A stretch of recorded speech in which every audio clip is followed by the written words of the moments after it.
जय Hind. Moody's classes में आप सभी का स्वागत है। हम यहाँ पे सी टेट, मैथ पेडागोजी और एमपी टेट की प्रीवियस क्वेश्चन सीरीज लेके चल रहे हैं।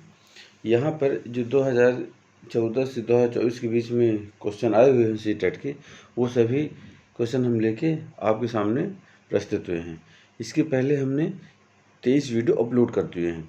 कृपया आप हमारे प्ले लिस्ट में जाइए और सारी वीडियो देखिए। और सी टेट की एग्ज़ाम डेट भी आ गई है, शायद आप लोगों को पता होगी, शायद 15 दिसंबर से है और उसके फॉर्म भरने भी चालू हो गए हैं। तो कृपया आप लोग सभी लोग फॉर्म भरिए और अपनी तैयारी में लग जाइए, क्योंकि आपके पास समय और बहुत कम बचा है। तो चलिए क्वेश्चन शुरू करते हैं। तो पहला क्वेश्चन क्या कह रहा है, गणित के शिक्षण अधिगमन पर निम्नलिखित में से किसका प्रभाव होने की संभावना न्यूनतम है। मतलब शिक्षण अधिगमन, मतलब शिक्षण को सीखने, लर्निंग करने पर निम्नलिखित में से किसका प्रभाव होने की संभावना न्यूनतम है। ठीक है, तो लोग किसका प्रभाव होने की संभावना न्यूनतम है। पहला क्या बोलता है, मूल्यांकन के कारण छात्रों के आत्मविश्वास पर प्रभाव पड़ने के तरीके की जानकारी होना। दूसरा बोल रहा है छात्रों के गलत उत्तरों के पूरे हल देना। तीसरा है प्रतिपुष्टि की गुणवत्ता में वृद्धि। और चौथा है मूल्यांकन के परिणामों के प्रयोग से शिक्षण में परिवर्तन करना।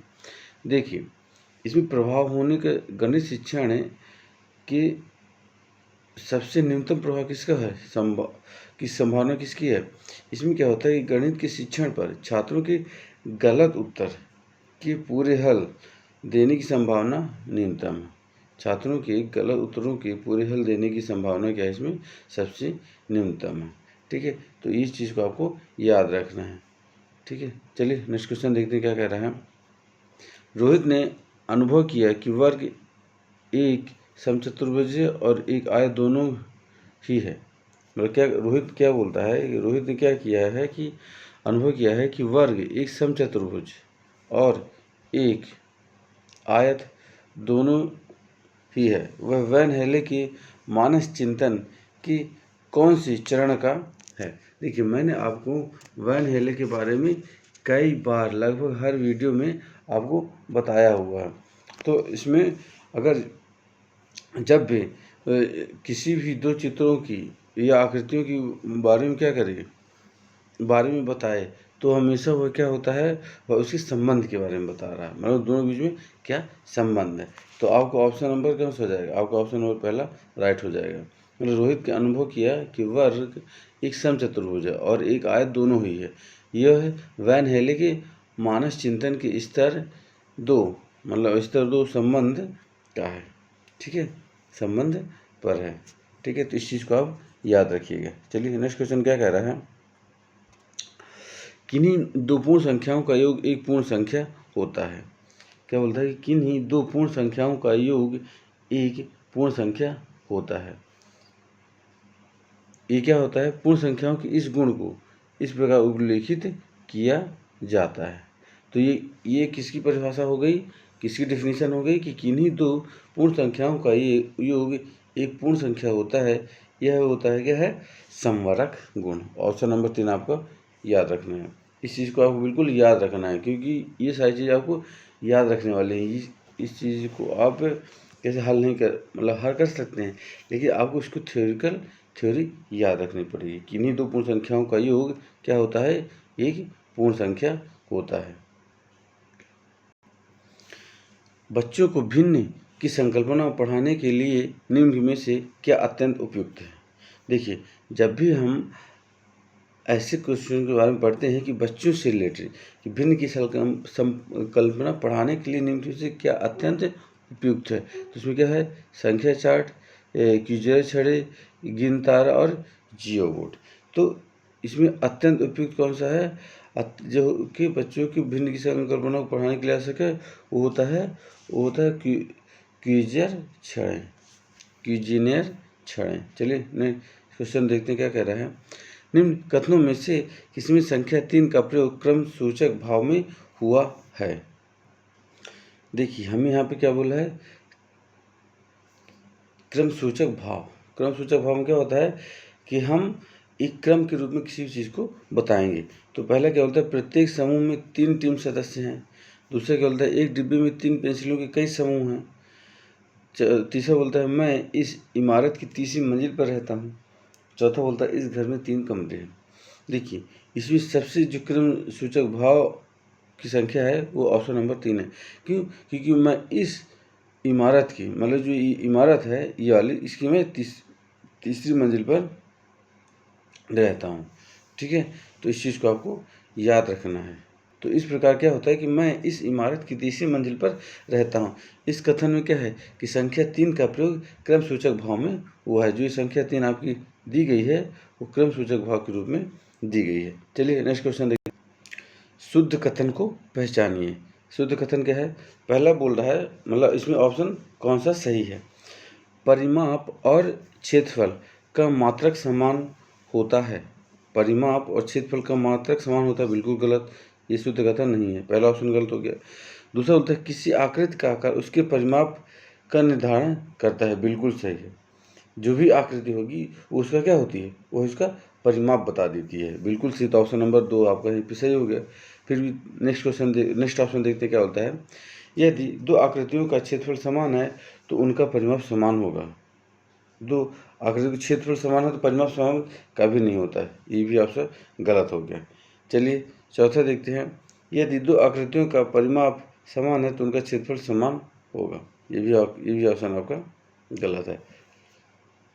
तो इस प्रकार से किसी आकृति का आकार उसके परिमाप का निर्धारण करता है, यह कथन क्या है, पूरी तरह शुद्ध है। चलिए नेक्स्ट क्वेश्चन देखते हैं क्या कहते हैं। इसमें क्या बोलते हैं, प्राथमिक स्तर पर गणित पढ़ाने के लिए कौन सा पहलू अत्यंत महत्वपूर्ण है? अत्यंत महत्वपूर्ण की बात की है। तो पहला क्या बोलता है, उच्च स्तर पढ़ाई और रोजगार के लिए तैयार करना। ये अत्यंत महत्वपूर्ण पहलू तो नहीं हो सकता। प्रौद्योगिकी के लिए प्रोत्साहन और तैयारी करना। देखिए ये उद्देश्य है, लेकिन जो पूछ रहा है कि अत्यंत महत्वपूर्ण। तीसरा क्या बोलता है, गणित को बच्चों के जीवन में अनुभवों का भाग बनाना, बिल्कुल सही।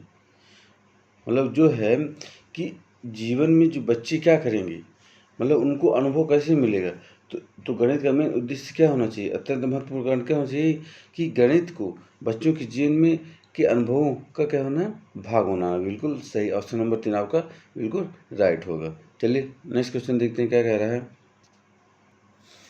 कह रहा है कि गणित की प्रकृति के विषय में निम्न में से कौन सा कथन सत्य नहीं है? हमेशा आप इस चीज़ को याद रखिएगा कि आप सत्य है या सत्य नहीं है। ठीक है, पहला क्या बोल रहा है कि प्राथमिक स्तर पर गणित प्रत्यक्ष और कल्पना की आवश्यकता नहीं है, ये सत्य नहीं है। ठीक है, इसकी आवश्यकता नहीं है।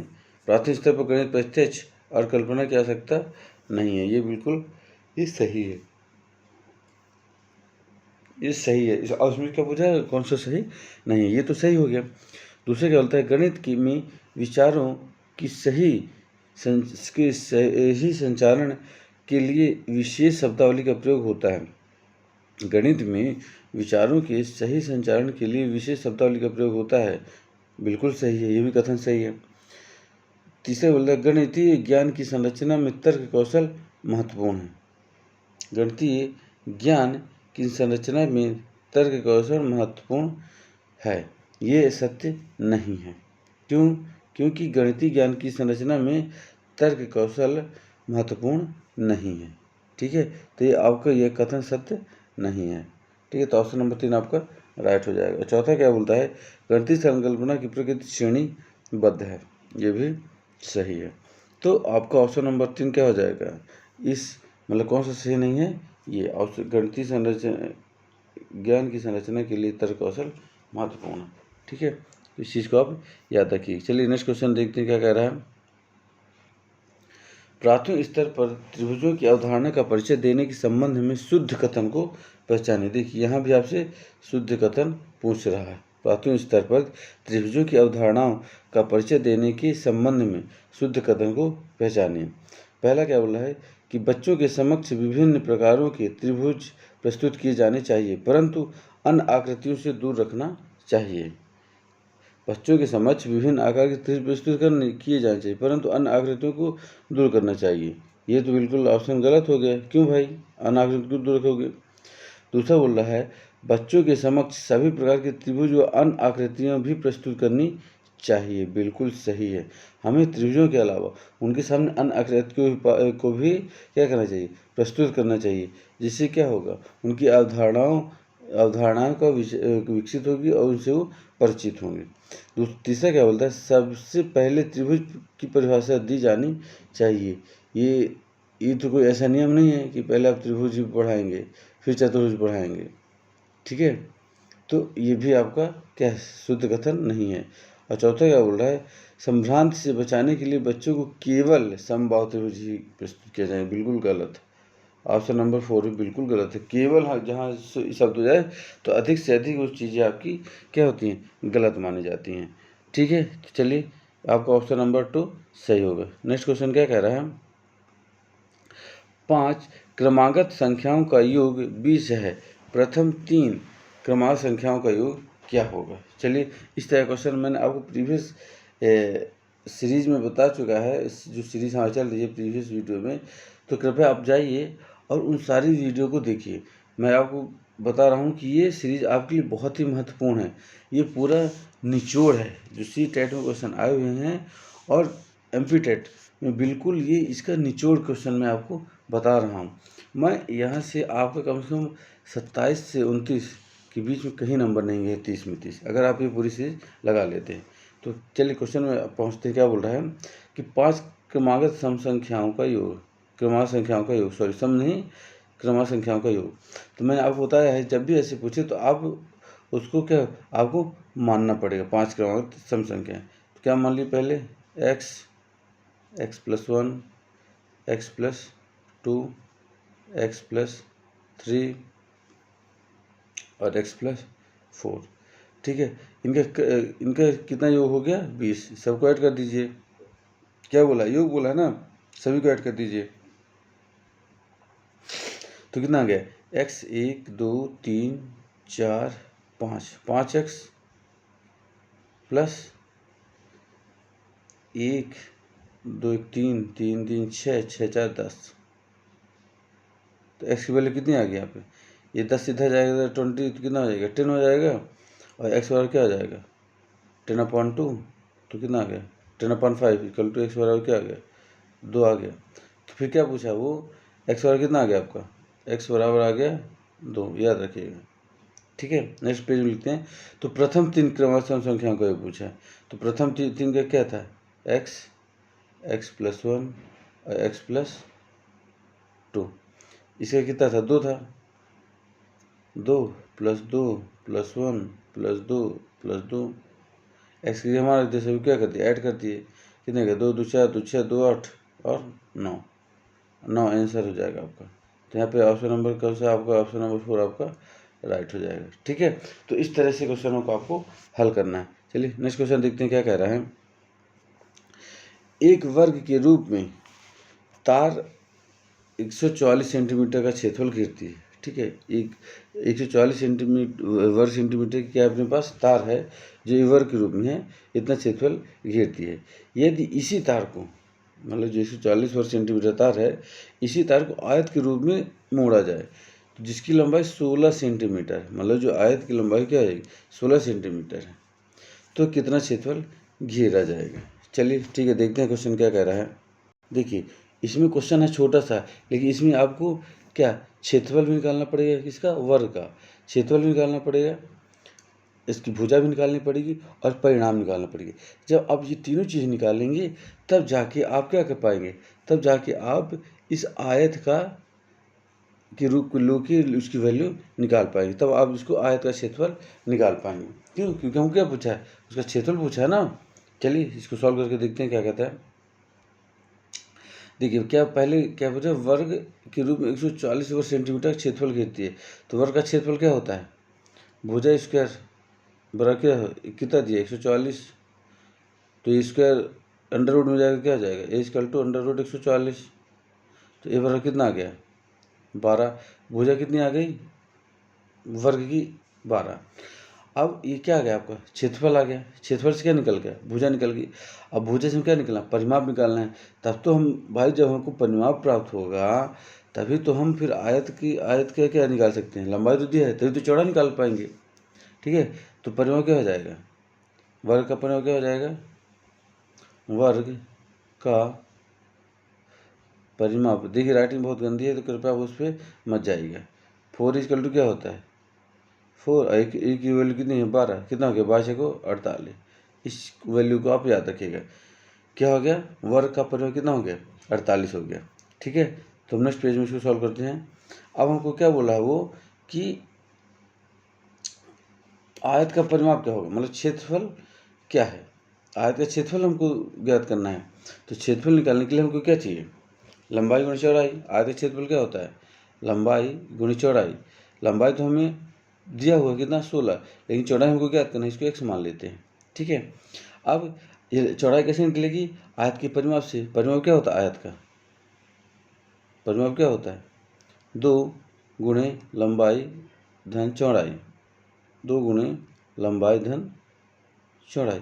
परिमाप कितना है, मतलब 140 वर्ग सेंटीमीटर का परिमाप कितना निकाला हमने, 48 निकाला वर्ग का परिमाप। परिमाप मतलब क्या, वो भी आयत का भी परिमाप होगा, बिल्कुल होगा। 16 और प्लस बी सॉल्व कर लीजिए तो कितना आएगा ये, इसको सॉल्व करेंगे जब आप, अब बी की जगह क्या लिख दीजिए, आप एक्स लिख दीजिए, क्या लिख दीजिए, एक्स लिख दीजिए। चलिए नेक्स्ट पेज सॉल्व करते हैं। तो क्या हो जाएगा ये, इधर क्या था, 48 था,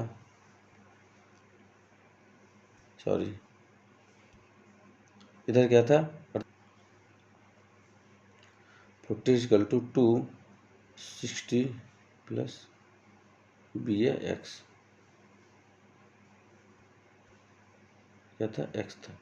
कितने 24 और 16 इधर आ जाएगा तो कितना बचा, 24 16 हो गया 8, एक्स बराबर क्या आ गया, 8 आ गया। अब क्या निकालना, आयत का क्षेत्रफल निकालना क्वेश्चन में बोला है। तो क्षेत्रफल क्या होता है, लंबाई गुणे चौड़ाई, 16 गुणे 8 बराबर कितना आ गया, 16 8 128 वर्ग सेंटीमीटर। ठीक है, तो आपका कौन सा क्या हो जाएगा, 128, ऑप्शन नंबर आपका 1 राइट आंसर हो जाएगा। 128 वर्ग सेंटीमीटर क्या होगा, क्षेत्रफल का घेरा जाएगा। देखिए क्वेश्चन छोटा सा है, लेकिन इसी में आपको क्या बोल क्षेत्रफल दे दिया है किसका, वर्ग का, तो उसी से आप क्या निकालिए, परिमाप निकाल लीजिए। जो वर्ग का परिमाप आएगा वही क्या आ जाएगा, आयत का परिमाप हो जाएगा। ठीक है, जो आयत का परिमाप हो जाएगा उसके थ्रू आप क्या निकाल लेंगे, चौड़ाई निकाल लेंगे, और जो चौड़ा निकालेंगे तो आपको लंबाई दी हुई है तो आप उसका क्या क्षेत्रफल निकाल लेंगे। तो इस तरह से आप सवाल को हल करिए। समझ में ना आए तो 1-2 बार देखिए, और समझ में आए तो कृपया कमेंट बॉक्स में हमको कमेंट करिए। चलिए नेक्स्ट क्वेश्चन क्या कह रहा है कि निम्नलिखित भिन्नों में से सबसे बड़ी और दूसरी सबसे बड़ी भिन्न क्रम से हैं। क्या बोला है कि निम्न भिन्नों में से सबसे बड़ी और दूसरी सबसे बड़ी भिन्न कौन सी है। चलिए यहाँ पे इसको सॉल्व करके देखते हैं। देखिए 5/6 को हम क्या लिख सकते हैं, 0.83 लिख सकते हैं, बिल्कुल लिख सकते हैं। फिर 4/3 को क्या लिख सकते हैं, 0.4 3/4 को हम क्या लिख सकते हैं, 0.75 लिख सकते हैं। भाग देख के देख लीजिए आप लोग। ठीक है, 1/2 को क्या लिख सकते हैं अपन, 1/2 क्या लिख सकते हैं अपन, 0.50 लिख सकते हैं, बिल्कुल लिख सकते हैं। फिर 2/3 को क्या लिख सकते हैं, 2/3 को हम लोग क्या लिख सकते हैं, 0.66। ठीक है, और 3/5 को क्या लिख सकते हैं, 0.60। अब बस आप यहाँ से देख लीजिए कि सबसे बड़ी भिन्न कौन सी है, इसमें सबसे बड़ी भिन्न कौन सी है, 0.83। सबसे बड़ी भिन्न कौन सी है, 0.83। तो यहाँ पे 0.83 किसका, 5/6 से पहले में किस में आ रहा है, ऑप्शन 3 और 4 में आ रहा है। तो आपका दूसरा और तीसरा पहले यहीं से गलत हो गया। अब बचा 3 और 4 ऑप्शन। और फिर क्या बोले, दूसरी सबसे बड़ी भिन्न, और दूसरी सबसे बड़ी भिन्न कौन सी है, 0.75। तो मतलब 3/4। तो ऑप्शन नंबर 3 आपका राइट हो गया। चलिए नेक्स्ट क्वेश्चन देखते हैं। चलिए यहाँ देखते हैं, अस्मिता विद्यालय की गोष्ठी में मतलब जो प्रार्थना है 8:30 बजे से 15 मिनट पहले पहुंची। कौन, अस्मिता। देखिए जैसे जैसे क्वेश्चन पूछता है आप सवाल को हल करते जाइए, गारंटी देता हूँ कि आपका कभी क्वेश्चन गलत नहीं होगा। तो क्या होता है, अस्मिता 8:30 बजे से 15 मिनट पहले पहुंची, मतलब उसने 8:30 बजे से पहले पहुंची, मतलब कितना, 15 मिनट पहले पहुंची, मतलब उसको 8:30 बजे से वो 15 मिनट पहले पहुंची। तो मतलब कितने बजे पहुंची, 8:15 पे। कौन पहुंची, अस्मिता। ठीक है, फिर वह अपने सहकर्मी से आधा घंटे पहले पहुंचती, उसकी सहकर्मी से आधा घंटा पहले पहुंची, ठीक है। उसकी सहकर्मी जो भी होगी, उसकी साथी होगी, उससे आधा घंटे पहले पहुंची, मतलब सहकर्मी आधा घंटा लेट पहुंची, मतलब आधा घंटा लेट पहुंची ना सहकर्मी उसकी, मतलब जब भी पहले पहुंच गई आधा घंटा, तो मतलब आधा घंटा लेट पहुंचेगी। या 8:15 पहुंची, मतलब अपनी सहकर्मी से आधा घंटे पहले पहुंची, तो मतलब इसकी सहकर्मी कितने बजे पहुंची, 8:45 पहुंची, तब तो 8:15 पे पहुंची ना। ठीक, यहाँ तक समझ में आया। तो फिर क्या बोलता है कि जो कि गोष्ठी के लिए 40 मिनट की देरी से पहुंचा, जो सहकर्मी उसकी वो 40 मिनट की देरी से पहुंचा है, मतलब 8:45 पे उसका सहकर्मी पहुंचा, लेकिन वह एक्चुअली प्रार्थना से 40 मिनट लेट पहुंचा। तो गोष्ठी का निर्धारित समय क्या था, देखिए 8:45 में पहुंचा, लेकिन वह 40 मिनट लेट पहुंचा, तो मतलब कितने बजे उसको पहुंचना चाहिए, जो 40 को बस किया करिए, 40 मिनट को 8:45 में 40 घटा दीजिए, इस 40 को, तो कितना हो जाएगा, 8:05 हो जाएगा। तो प्रार्थना का समय क्या था, 8:05। ऑप्शन नंबर 2 आपका राइट हो गया। ठीक है, तो ऐसे सवाल को हल करना। चलिए नेक्स्ट क्वेश्चन देखते हैं क्या कहता है। 1 सेंटीमीटर गुणा 1 सेंटीमीटर वाले 48 छोटे वर्गों को कुल कितने प्रकार से व्यवस्थित किया जा सकता है, जिसका परिणामी क्षेत्रफल 48 सेंटीमीटर। देखिए, मतलब इसका कहने का मतलब ये है कि इसकी कितने अभिष्ट गुणनखंड बन सकते हैं। तो देखिए 48 का क्या होता है, गुणनखंड क्या होता है, 2 × 2 × 2 × 2 × 3, 3 दूनी 6, 6 दूनी 12, 2 24 दूना 48। ठीक है, अब इसमें क्या बोल रहा है कि उसकी कितने प्रकार से व्यवस्थित किया जा सकता है, उसको कितने प्रकार से व्यवस्थित किया जा सकता है। ठीक है, तो इसको कितने प्रकार से लिखते हैं, 1 48, तो 1 48 गुणा करके क्या आ जाएगा, 48 आएगा। फिर 2 2 24, 2 और 24, ठीक है। 3 16, 16 3 48, 4 12, 12 6 48, और 4 5 होगा नहीं, 48, 6 और 8, 8 6 48, तो ऐसे ज़्यादा नहीं बनेगा। तो कितने में बन गए, 1 2 3 4 5, 5 ऑप्शन नंबर 1 में, मतलब कितने प्रकार से व्यवस्थित किया जा सकता है, एक बाई 1 सेंटीमीटर वाले 48 छोटे वर्गों को 5 प्रकार से व्यवस्थित किया जा सकता है। चलिए नेक्स्ट क्वेश्चन देखते हैं। विद्यालय की सभा में एक कक्षा के विद्यार्थियों की एक पंक्ति में खड़े हैं, ठीक है, एक पंक्ति में खड़े हुए हैं, दोनों सिरों से रूही का 19वां स्थान है। देखिए इधर से भी 19 है और इधर से भी 19, ठीक है, इधर से भी 19 है और इधर से भी 19। उसके बाद कक्षा में कितने छात्र हैं, तो देखिए इधर से भी गिने तो 19 और इधर से भी गिने तो 38, लेकिन रूही का हमने 2 बार स्थान गिन लिया, तो ये -1 कर देते हैं, किसी 38 में घटा देते हैं, तो कितना 37, ऑप्शन नंबर 4 आपका राइट हो गया, क्योंकि हमने लेफ्ट से भी 19 गिना और राइट से भी 19 गिरा, तो मतलब 2 बार गिन लिए, तो एक बार उसको क्या है कम कर दीजिए, क्योंकि 2 आदमी थोड़ी ना है, एक ही आदमी है, तो 19 दूना 38 और एक घटा देंगे तो क्या बचेगा, 37। चलिए नेक्स्ट क्वेश्चन देखते हैं। देखिए कोई स्टेशनरी है जिसकी क्या वस्तुओं की दरें नीचे दी गई है। क्रेयॉन का पैकेट 15 का, पेंसिल का पैकेट 14 का, स्केच पेन का पैकेट 22 रुपये का, एक कैंची का 17 रुपये का, एक रबड़ का इतने का, और इसका सबका क्या दिया है, प्राइस दिया हुआ है। तो नीचे क्या बोलता है कि सोहेल ने एक पैकेट क्रेयॉन, ठीक है 15 रुपये, ठीक है 15 रुपये लिख देते हैं। 2 पैकेट पेंसिल, मतलब एक पेंसिल का मूल्य कितना है, 14, तो 2 पेंसिल का मूल्य कितना हो जाएगा, 28 हो जाएगा, ठीक है लिख दिए। एक पैकेट स्क्रैच कितने का है, 22.5 का, बिल्कुल ठीक है, चलो लिखा हुआ है। एक कैंची का भी वैल्यू 70 रुपये लिखा हुआ है। और चमकीली कागज़ की 5 सीटें, चमकीली कागज़ की एक सीट कितनी है, 2 रुपये की है, तो 5 सीटें कितने की हो जाएगी, 5 दूनी 10 और 5 25, 12 रुपये 15 पैसे का हो जाएगा, 50 पैसे का, 12 रुपये 50 पैसे का हो गया, क्योंकि 5 सीटें की बात किया, एक सीट की वैल्यू कितनी है, 2 रुपये है। और एक पैकेट सजावटी स्टिक कितने की, एक पैकेट कितने रुपए की, 5 रुपये की, बस क्या करना है, तो उसको कितना भुगतान करना पड़ेगा, मतलब इन सारी चीज़ें खरीदने के लिए उसको कितना रुपये देना पड़ेगा, सभी क्या कर लीजिए आप लोग ऐड कर लीजिए, कितना आ जाएगा, 15.50, 28, 22। चूँकि ये जो नहीं लिखा हूँ इनके सिंगल पैकेट है, तो इनका वैल्यू डायरेक्ट ही उतर जाएगा। तो आप सभी क्या कर लीजिए, ऐड कर लीजिए, आप नेक्स्ट पे सभी को ऐड कर दीजिए वीडियो पॉज करके। तो मैं आपके यहाँ पे सभी को ऐड करके इसका डायरेक्ट उत्तर आपको क्या बता रहा हूँ, इसका आ जाएगा 100.50, ठीक है। तो ऑप्शन नंबर आपको पहला सही हो जाएगा। मतलब सोहेल को इतने रुपए दुकानदार को देने पड़ेगा तब वो सारा सामान उसको देगा। चलिए नेक्स्ट क्वेश्चन देखते हैं क्या कह रहा है। बोल रहा है एक रेलगाड़ी पटना से 30 मई 2020 को 23:40 बजे चली, ठीक है, 11:40 चली, और मुंबई 1 जून 2020 को 5:15 पर पहुंची। रेलगाड़ी की यात्रा का कुल समय क्या है? चलिए देखिए, अगर आपको घड़ी का नॉलेज है तो इस क्वेश्चन आप आराम से लगा लेंगे। देखिए, एक रेलगाड़ी कहाँ पटना से 30 मई को चली, ठीक है, 30 मई को चली, 23:40 वाली, मतलब कि 11:40 पर चली, तो मतलब 12 बजने में कितना मिनट बचा उसको? बचा है 20 मिनट। इसको ऐसे लिख सकते हैं, 20 मिनट बचा, ठीक है, मतलब 20 मिनट क्या 12 बज गए, क्योंकि हम 12 से 12 लेंगे फिर, ठीक है। चलती है और मुंबई 1 जून को पहुंचती है, मतलब 30 मई। देखिए, चूंकि मई बोला है तो मई का महीना कौन सा होता है? 31वां महीना होता है, ठीक है। तो 30 मई से 31 मई तक चली, तो कितना चली वो? 12 से 12 बजे तक कितने बजे? 24 घंटे चल गई, ठीक है। मतलब 12 से 12 रात की बात कर रहा है। और फिर वह 1 जून को, मतलब 1 जून को वह 5:15 पहुंच गई, तो मतलब कितना और चली?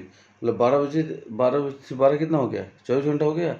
और फिर 1 तारीख लग गया, रात को 12 बजे 1 तारीख लग गया, 1 जून लग गया, तो 5:15 पहुंच गया। मतलब कितने बजे? सुबह 5:15 पे क्या वो पहुंच गया अपने गंतव्य स्थान पे जहाँ उसको पहुंचना है। बस देख लीजिए कितना टोटल समय लिया है। टोटल समय कितना लिया है इस 24 घंटे या 24 5 29 घंटे, और 20 मिनट चाहिए और 15 मिनट, तो 29 घंटे और कितने 35 मिनट, तो 29 घंटे 35 मिनट क्या आता है? ऑप्शन नंबर 4 आपका राइट आंसर हो जाएगा। चलिए नेक्स्ट क्वेश्चन देखते हैं। 17,863 पाने के लिए इतने में, मतलब इन सभी के योग में क्या घटाया जाए? ठीक है, इन सभी को हम क्या घटाएंगे? आप इसे घटा दीजिए, इस सभी का योग कर लीजिए। 0,880 प्लस 8088 प्लस 8808, क्या घटाया जाए कि हमको ये प्राप्त हो जाए? माइनस एक्स बराबर क्या प्राप्त करना हमको? 17,863 बस एक्स किधर चला जाएगा? यहाँ चला जाएगा, और इन सभी को क्या कर दीजिए? ऐड कर दीजिए, और 17,863 को इधर ला दीजिए तो माइनस हो जाएगा। नेक्स्ट क्वेश्चन आप सॉल्व करके दिखाते हैं। तो ये सभी का ऐड कितना हो जाएगा? आप वीडियो पॉज करके उसका जोड़िए, और तो इसका हो जाएगा, मैं आपके यहाँ पे बता रहा हूँ जोड़ के, 24,904, ठीक है। और क्या घटाना था? 17,863, तो कितना हो जाएगा? 7,041। तो मतलब ये घटाएंगे तो आपको संख्या प्राप्त हो जाएगी। तो ऑप्शन नंबर आपका कौन सा हो जाएगा? ऑप्शन नंबर पहला आपका राइट आंसर हो जाएगा। ये नॉर्मल जोड़ घटाना। चलिए नेक्स्ट क्वेश्चन देखते हैं क्या कह रहा है। बोल रहा है कि 16 लीटर की धारिता वाली एक बाल्टी पूर्ण रूप से भरी जाती है। 16 लीटर मतलब कितना आ गया? देखिए, पहले क्वेश्चन हमें क्या पूछा? मिलीलीटर में पूछा है, तो हम 16 लीटर पहले किसी में निकालेंगे? मिलीलीटर में। तो 16 लीटर क्या लिख सकते हैं? 16,000 मिलीलीटर, ठीक है। इस टाइम आप क्वेश्चन सॉल्व करेंगे तो आपका क्वेश्चन जल्दी सॉल्व होगा। मतलब आंसर आपसे किसमें पूछा है, क्वेश्चन किसमें दिया गया है, तो इस चीज़ को आप पहले से लिखते जाइए। तो 16 लीटर क्या सकते हैं? 16,000 मिलीलीटर लिख सकते हैं, ठीक है। मतलब इतना 16,000 मिलीलीटर पानी का एक बाल्टी में भरा हुआ है। तो बाल्टी की इस पानी को छोटे छोटे बर्तनों में भरा जाना है। तो बाल्टी में भरे समस्त पानी को एक मंग के द्वारा 50 बार पूर्णतः भरकर छोटे छोटे बर्तनों में स्थानांतरित किया जाता है। तो मंग की धारिता क्या है? देखिए, मंग की धारिता निकालना है, कितनी बार निकालना? 50 बार निकालना है। तो कुछ नहीं, 16,000 में हम 50 का भाग दे देंगे, बस आपका क्या आ जाएगा कि मतलब एक मंग में कितना पानी आ जाएगा वो आपको पता चल जाएगा। 50 का भाग दीजिए तो जी कैंसिल हो गया, 5×3 = 15 और 5×2 = 10 और 0, मतलब 320 मिलीलीटर एक बार में 320 मिलीलीटर पानी निकालते हैं। तो मतलब क्या होगा कि एक बार में एक मंग में से 320 मिलीलीटर पानी निकालेंगे तब तो 50 बार निकालेंगे तो 16,000 मिलीलीटर पानी बाहर आ जाएगा। चलिए नेक्स्ट क्वेश्चन देखते हैं। चलिए नेक्स्ट लास्ट क्वेश्चन नहीं है आपका। क्या बोलता है कि निम्नलिखित तालिका मारिया और शहनाज द्वारा 100 में प्राप्त 100 में से प्राप्त 5 विषयों के अंक दिए गए हैं, ठीक है, कि ये मारिया और ये शहनाज है। इसमें क्या होता है, अंग्रेजी में इतना, गणित में इतने, ये सब क्या है, ये सभी अंक मिले हुए हैं। तो क्वेश्चन क्या पूछ रहा है कि निम्न तालिका के आधार पर निम्न में से सही कथन को पहचानिए। देखिए पहले हम देख लेते हैं कि मारिया ने कितना अंक प्राप्त किया और शहनाज ने कितना अंक प्राप्त किया, ठीक है। मारिया ने टोटल अंक कितना प्राप्त किया, 74, 88, 65, 73 और 90 को ऐड करेंगे तो आपको कितना मिलेगा, ठीक है। तो इसको ऐड करिए, तो ऐड कर लीजिए, कितना है क्या, 8 4 12, 12 5 17, 17 3 20, शून्य सिलाई 2, ठीक है। फिर 8 2 10, 7 17, 17 6, 17 6 23, 23 23 7 30, 23 7 30 और 39, तो कितना हो गया, 390 हो गया। किसका, ये मारिया के। अब शहनाज निकाल लीजिए, तो ये 8 1 9, अब क्या शहनाज निकालना तो 8 2 10, 7 17, 18 2 20 की शून्य सिलाई 2, 8 2 10, 7 17, 17 7, 24 24 7, 24 7, 31 और 31 8 39, 390। तो यहाँ पे क्या हुआ, दोनों के अंक समान हैं। किसी ऑप्शन में ऐसा है क्या, ये देखिए ऑप्शन नंबर 2 में क्या है कि मारिया और शहनाज की कुल प्राप्त अंक समान। तो आपको कुछ नहीं करना है, बट आपको आंसर यहीं पे मिल गया, ठीक है। तो कृपया हमारे साथ बने रहिए और ऐसे ही वीडियो के लिए चैनल को लाइक शेयर और सब्सक्राइब जरूर करें और बेल आइकन पे ज़रूर दबाएं, तभी आपको सभी वीडियो की अपडेट हमेशा आपको मिलती रहेगी। तो चलिए वीडियो को देखिए और जो समझ नहीं आए तो कमेंट करिए। मिलते हैं आपको नेक्स्ट वीडियो में। जय हिंद।